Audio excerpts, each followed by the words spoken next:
High বন্ধুরা, আজ আমাদের এখানে ভীষণ গরম পড়েছে, তাই আমরা ঠিক করলাম দইয়ের ঘোল খাওয়া হবে। তো সবার কাছ থেকে টাকা তুলে দই আনতে চলে গেলাম। গিয়ে দেখি দোকান বন্ধ। তো বৌদিকে বাইরে দিয়েই রাখছি, বৌদি বৌদি করে সবাই মিলে। বৌদি উঠছে না দেখে দোকান খুলে ভিতরে ঢুকে গেলাম। এটা বাইরের গেট। ভিতরে ঢুকে গিয়ে বৌদিকে বললাম, বৌদি দুটো দুধ দাও। ওরা সব আইসক্রিম দেখছে, আইসক্রিম খাবে বলে, যেহেতু পয়সা বেশি হয়ে গেছে, কারণ সবাই মিলে পয়সা মিলিয়ে এনেছি তো, তাই 2 প্যাকেট দই নিয়ে নিলাম।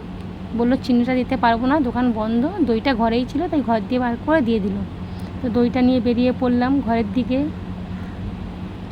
মেয়েও ঘরে ছিল না, তাই মেয়ে লোকের ঘরে ছিল, মেয়েকে লোকের ঘর দিয়ে ডেকে নিলাম। খেলা করছিল লোকের ঘরে। মেয়ে আমার ডাক শুনে মেয়েও আওয়াজ দিল মা আসছি বলে। তো দইটা নিয়ে ঘরের দিকে রওনা দিলাম। একটা হাঁড়ি নিয়ে নিলাম, তার মধ্যে যতটা চিনি লাগবে আর কি ততটা চিনি নিয়ে নিলাম পরিমাণ মতন। চিনি নেওয়ার পর 2 প্যাকেট দই কেটে হাঁড়িতে দিয়ে দিলাম। আগে দিয়ে ওদেরকে বলেছিলাম বরফটা ভেঙে রাখতে, তা ওরাও বরফটা ভেঙে রেখেছে। ওর মধ্যে বরফটা দিয়ে দেবো।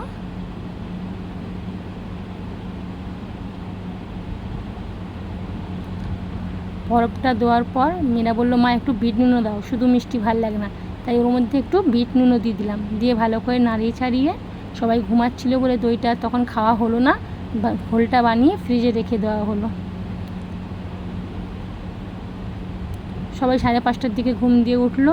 সবাই বাইরে গিয়ে বসতে, তখন দইটা বার করলাম ফ্রিজ থেকে, বার করে আবার দিয়ে ঘেঁটে ভালো করে সবাইকে দেওয়া হলো।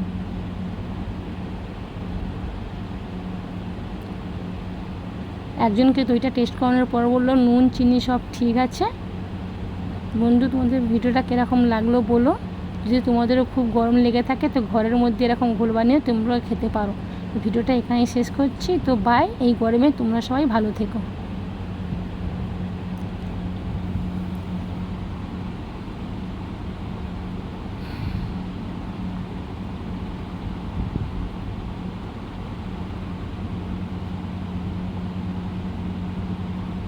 ভিডিওটা কিরকম লাগলো কমেন্টে জানিও কিন্তু।